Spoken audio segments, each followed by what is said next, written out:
নমস্কার বন্ধুরা, ঝাড়গ্রাম জেলাতে backward classes welfare and tribal development section থেকে একটা নতুন নোটিফিকেশন দেওয়া হয়েছে এবং নোটিফিকেশনে বলা হয়েছে কি কোন কোন পদের জন্য নিয়োগ করা হবে বা কারা কারা আবেদন করতে পারবে, আবেদনের পদ্ধতি অনলাইন না অফলাইন সে বিস্তারিত নিয়েই কিন্তু এই ভিডিওটা। তাই ভিডিওটা স্কিপ না করে প্রথম থেকে শেষ পর্যন্ত দেখতে থাকুন। আর যদি প্রথমে চ্যানেলটা ভিজিট করে থাকেন তাহলে অবশ্যই চ্যানেলটা সাবস্ক্রাইব করে রাখুন। ঝাড়গ্রাম জেলায় ওল্ড ঝাড়গ্রামে সেন্ট্রাল হোস্টেল যেটা এসটি গার্লসদের জন্য রয়েছে, সেখানে পিওরলি টেম্পোরারি আর কন্ট্রাকচুয়াল বেসিসে কিন্তু নিয়োগটা করা হবে এবং তাদের যারা পরে নিয়োগ পাবেন তাদের পারফরমেন্সের উপর নির্ভর করে প্রতি ইয়ারলি কিন্তু রিনিউ করা হবে, তারা আরও কত বছর ওখানে থাকতে পারবেন। কোন কোন পোস্টের জন্য কারা কারা আবেদন করতে পারবেন, এসেনশিয়াল কোয়ালিফিকেশন কি বলা হয়েছে, এজ লিমিট কি দেওয়া রয়েছে এবং মান্থলি তারা কত টাকা করে বেতন পাবেন সেটা এখানে উল্লেখ করে দেওয়া হয়েছে। সুপারিনটেন্ডেন্ট, মেট্রন, কুক, হেল্পার, দারোয়ান কাম নাইট গার্ড, কর্মবন্ধু, এই 6টা পদে নিয়োগ করা হবে এবং প্রতিটা পদে একটা করে শূন্য পদ রয়েছে এবং প্রতিটা পদই কিন্তু আনরিজার্ভ, অর্থাৎ যে কেউ কিন্তু এখানে চান্স পেতে পারে। এরপর বলি যে সুপারিনটেন্ডেন্ট পদের জন্য মিনিমাম এডুকেশনাল কোয়ালিফিকেশান কি চাওয়া হয়েছে, যে কোনো ডিসিপ্লিনে গ্র্যাজুয়েট হলেই হবে এবং বয়স বলা হয়েছে 18 থেকে 40 বছরের মধ্যে 1/1/2024 অনুযায়ী এবং প্রতি মাসে বেতন ধার্য করা হয়েছে 15,000 টাকা। এবং বলে দেওয়া ভালো, প্রতিটা পদের জন্য 1/1/2024 অনুযায়ী 18 থেকে 40 বছরের মধ্যে বয়স হতে হবে তার থেকে, এবং এসসি এসটিদের যে বয়সের ছাড় থাকে অর্থাৎ ম্যাক্সিমাম 5 বছরের ছাড় পাওয়া যায়, আর এসটি আর ওবিসি এ আর ওবিসি বি ক্যাটাগরিতে যারা বিলং করে তাদের জন্য বয়সের ম্যাক্সিমাম ছাড় রয়েছে 3 বছর, অর্থাৎ যাদের বয়স সর্বোচ্চ 43 বছরে ওবিসি এ বা ওবিসি বি ক্যাটাগরির মধ্যে পড়ে তারা কিন্তু আবেদন করতে পারবে। আর এসসি এসটিদের ক্ষেত্রে যাদের বয়স সর্বোচ্চ 45 বছর পর্যন্ত আবেদন করা যাবে। আর পিডব্লিউ ক্যাটাগরির ক্ষেত্রে যেমন গভর্নমেন্টের নিয়ম রয়েছে সেই নিয়ম অনুযায়ী তারা কিন্তু বয়সের ছাড় পাবেন। এরপর চলে আসে মেট্রন পদের জন্য, এখানেও একটা পদ রয়েছে আনরিজার্ভ ক্যাটাগরিতে। মেট্রন শুধুমাত্র ফিমেল ক্যান্ডিডেটরাই কিন্তু এখানে আবেদন করতে পারবেন। এটার জন্য কোয়ালিফিকেশান চাওয়া হয়েছে মাধ্যমিক বা সমতুল্য এবং মাসে যে বেতন ধার্য করা হয়েছে সেটা হচ্ছে 9,000 টাকা। কুক, হেল্পার, দারোয়ান কাম নাইট গার্ড আর কর্মবন্ধু এদের ক্ষেত্রে এডুকেশনাল কোয়ালিফিকেশান নিয়ে কোনো কিছু নোটিফিকেশানে উল্লেখ করা নেই। এদের ক্ষেত্রে শুধুমাত্র বয়সটাই উল্লেখ করা হয়েছে যে 1/1/2024 অনুযায়ী 18 থেকে 40 বছরের মধ্যে।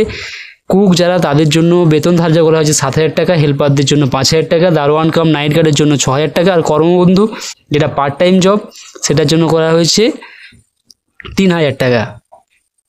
এবং এটা আমি আগেই বলে দিলাম যে আপার এজ লিমিট যেটা থাকে 5 বছর এসসি এসটি আর 3 বছর ছাড় থাকে ওবিসি আর ওবিসি বি এর জন্য। আর পিডব্লিউ ক্যান্ডিডেট যারা রয়েছে তাদের গভর্নমেন্টের রুল অনুযায়ী যেটা ছাড় পাবে ম্যাক্সিমাম 35 বছর পর্যন্ত সেটা এখানে উল্লেখ করে দেওয়া হয়েছে। অ্যাপ্লিকেশানটা একটা মুখবন্ধ খামের মধ্যে জমা দিতে হবে এবং অ্যাপ্লিকেশানের সাথে কোনো রকম সাপোর্টিং ডকুমেন্টস জমা দেওয়ার দরকার নেই। যদি সাপোর্টিং ডকুমেন্টস যখন দরকার হবে সেটা কিন্তু রিক্রুটমেন্ট অথরিটি অ্যাপ্লিকেন্টের কাছ থেকে চেয়ে নেবেন। এখানে উল্লেখ করে দিয়েছি যে applicant shall be asked to produce all original documents or photocopies in due course. আর যে মুখবন্ধ খামের মাধ্যমে আমি অ্যাপ্লিকেশানটা জমা দেবেন সেখানে কিন্তু অবশ্যই পোস্টের নাম উল্লেখ করে দিতে হবে যে কোন পোস্টের জন্য আপনি আবেদন করছেন। এবং আবেদনটা কিভাবে জমা দেওয়া যাবে, আবেদনটা জমা দেওয়ার জন্য একটা ড্রপ বক্স রয়েছে, office of the PO cum DW BCWNTD Jhargram, 2nd floor, SDO building, collectorate complex, Jhargram. যে কোনো ওয়ার্কিং ডেতে সকাল 11টা থেকে বিকেল 5:30টার মধ্যে কিন্তু ওই ড্রপ বক্সে জমা দিয়ে আসতে পারো, অথবা পোস্ট অফিসের মাধ্যমে কিন্তু ওই অ্যাবাভ যে নির্দিষ্ট যে অথরিটি রয়েছে সেই অথরিটিকে কিন্তু পোস্ট অফিসের মাধ্যমে অ্যাপ্লিকেশান ফর্মটা জমা দিয়ে আসতে হবে। তবে যারা পোস্টের মাধ্যমে পাঠাবেন বাই পোস্ট তাদের ক্ষেত্রে যদি পোস্টাল ডিলে হয়ে থাকে যে নির্দিষ্ট ডেট দেওয়া রয়েছে তার মধ্যে যদি না হয় তাহলে কিন্তু তার অ্যাপ্লিকেশানটা রিজেক্ট করা হবে। অ্যাপ্লিকেশানটা কবে থেকে জমা দেওয়া যাবে বলে দেওয়া হয়েছে 25/7/2024 অর্থাৎ 25শে জুলাই 2024 থেকে 14ই আগস্ট 2024 বিকেল 5:30টা পর্যন্ত এসডি অফিসে যে বিল্ডিং রয়েছে যেখানে যে অ্যাড্রেসটা আমি একটু আগে বললাম সেখানে যে ড্রপ বক্স রয়েছে সেই ড্রপ বক্সে গিয়েও সরাসরি জমা দিয়ে আসা যাবে, অথবা পোস্টালের মাধ্যমে কিন্তু বাই পোস্টেও ফর্মটা জমা দিয়ে যাবে। তবে অবশ্যই মাথায় রাখতে হবে 25শে জুলাই 2024 থেকে ফর্ম জমা নেওয়া শুরু হয়েছে এবং ফর্ম জমা দেওয়ার শেষ তারিখ রয়েছে 14ই আগস্ট 2024 বিকেল 5:30 পর্যন্ত। এর বাইরে টাইমে যদি কেউ ফর্ম জমা দিতে যায় তার ফর্মটা কিন্তু আর কোনোভাবে নেওয়া হবে না। এবং যে নির্দিষ্ট অফিস বা সেকশনের কথা বলা হয়েছে সেইখানেই কিন্তু ফর্মটা জমা দিতে হবে এবং নির্দিষ্ট টাইমের মধ্যে দিতে হবে, আদারওয়াইজ কিন্তু তার ফর্মটা রিজেক্ট করে দেওয়া হবে, এমনটাই কিন্তু নোটিফিকেশানে উল্লেখ করে দেওয়া হয়েছে। আর কোন কারণে রিজেক্ট হতে পারে ফর্ম, যদি ইনকমপ্লিট ফর্মটা ফিল আপ করা থাকে সেক্ষেত্রে কিন্তু তার ফর্ম রিজেক্ট হয়ে যেতে পারে। আর বাকি সিলেকশন যে কমিটি রয়েছে তাদের কাছে কিন্তু the selection committee reserve the right in all circumstances for any modification required। যদি কোনো রকম মডিফিকেশন করার প্রয়োজন হয় সেটা কিন্তু অবশ্যই সিলেকশন কমিটির হাতে, সেই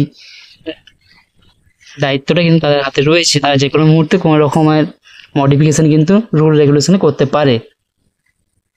আর যদি দেখা যায় অ্যাপ্লিকেশনে কোনো একটা স্টেজে কোনো রকম তথ্য ভুল দেওয়া রয়েছে তাহলে কিন্তু অবশ্যই তার ক্যান্ডিডেট কিন্তু ক্যান্সেল হয়ে যাবে। এরপর বলি যে কিভাবে সিলেকশনটা করা হবে। সুপারিনটেনডেন্ট পদের জন্য টোটাল 100 নম্বরের পরীক্ষা নেওয়া হবে এমসিকিউ টাইপের, যেখানে থাকবে বেঙ্গলি, ইংলিশ, অ্যারিথমেটিক আর জেনারেল নলেজ এবং 25 নম্বরের ইন্টারভিউ। আর মেট্রো যেটা শুধুমাত্র ফিমেল ক্যান্ডিডেটরাই অ্যাপ্লাই করতে পারবে, সেখানেও কিন্তু 100 নম্বরের পরীক্ষা রয়েছে বাংলা, ইংলিশ, পাটিগণিত আর সাধারণ জ্ঞানের উপর। কুক, হেল্পার, দারোয়ান কাম নাইট গার্ড, কর্মবন্ধু এদের ক্ষেত্রে কোনো রকম পরীক্ষা নেওয়া হবে না, শুধুমাত্র 25 নম্বরে ইন্টারভিউ নেওয়া হবে। কবে পরীক্ষা নেওয়া হবে বা কবে ইন্টারভিউ নেওয়া হবে সেটা কিন্তু অফিসিয়াল যে ওয়েবসাইট রয়েছে ঝাড়গ্রাম ডিস্ট্রিক্টের www.jhargram.gov.in সেখানে দেওয়া থাকবে, অথবা যে সংশ্লিষ্ট দপ্তরের কথা উল্লেখ করা হয়েছে ব্যাকওয়ার্ড ক্লাস ওয়েলফেয়ার সেকশন, সেখানে কিন্তু অফিসের যে নোটিশ বোর্ড সেখানে দেওয়া থাকবে। এবার যে সমস্ত ক্যান্ডিডেটরা এলিজিবল তাদেরকে SMS এর মাধ্যমে জানিয়ে দেওয়া হবে। কল লেটার বা অ্যাডমিট কার্ড কিন্তু অ্যাবাভ যে পোর্টাল দেওয়া রয়েছে অর্থাৎ www.jhargram.gov.in সেখান থেকে কিন্তু অ্যাডমিট কার্ডটা পাওয়া যাবে। এরপর আমরা ফর্মটা দেখে নেব, ফর্মটায় কি বলা রয়েছে। আর অবশ্যই আমার ভিডিও ডেসক্রিপশন বক্সে লেখা থাকবে কোথা থেকে ফর্মটা পাওয়া যাচ্ছে, কীভাবে ফর্ম পাওয়া যাবে। এরপরেও যদি কেউ ফর্ম পেতে অসুবিধা হয় তাহলে অবশ্যই কমেন্ট করে জানাবেন, আমি ওখান থেকে ফর্ম দিয়ে দেওয়ার ব্যবস্থা করব।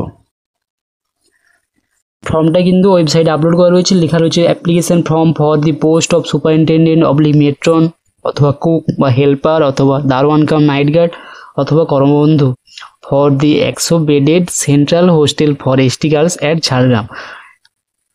একজন ব্যক্তি সম্ভবত একটা পদের জন্য আবেদন করতে পারবেন এবং লিখে দেওয়া হচ্ছে name of the post applied for, অর্থাৎ কোন পোস্টের জন্য আবেদন করছেন সেটা এখানে উল্লেখ করতে হবে। এবং এখানে একটা ছবি রিসেন্ট পাসপোর্ট সাইজের কালার একটা ফটোগ্রাফ এখানে কিন্তু আঠা দিয়ে চিটিয়ে দিতে হবে। এরপর রয়েছে নেম অফ দি অ্যাপ্লিক্যান্ট, যেটা ব্লক লেটারে লিখতে হবে, ফাদার্স বা হাজব্যান্ডের নাম লিখতে হবে, ডেট অফ বার্থ এবং 1/1/2024 অনুযায়ী কত বছর বয়স হচ্ছে সেটা উল্লেখ করতে হবে, কোন ক্যাটাগরিতে বিলং করেন, SC ST OBC বা PWD সেটা এখানে উল্লেখ করে দিতে হবে, ন্যাশনালিটি লিখতে হবে, পার্মানেন্ট অ্যাড্রেস লিখতে হবে, অ্যাড্রেস ফর কমিউনিকেশন উল্লেখ করতে হবে, মোবাইল নাম্বার দিতে হবে, হাইয়েস্ট এডুকেশনাল কোয়ালিফিকেশন যেটা রয়েছে সেটা দিতে হবে, আর যদি কোনো রকম এক্সপিরিয়েন্স থেকে থাকে সেটা ডিটেলস এখানে উল্লেখ করতে হবে। এবং তারপর যেমন লেখা থাকে I do hereby declare that the information given above is true, correct and complete to the best of my knowledge and belief and nothing has been concealed therein. I understand that in the event of my information being found false or incorrect at any stage, my candidature or engagement shall be liable to be cancelled or terminated without notice or any compensation in lieu thereof. Date আর place উল্লেখ করতে হবে এবং নিজের full signature করতে হবে। Candidates claiming relaxation in upper age limit shall furnish their category SC ST OBC PWD in serial number 5 above. The same should be established by certificate issued by the competent authority as and when asked for. Last date of submission of application 14 August 2024 বিকেল 5:30 পর্যন্ত।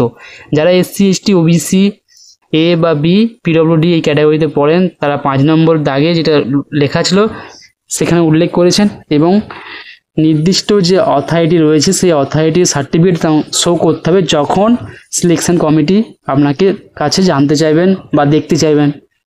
Thank you.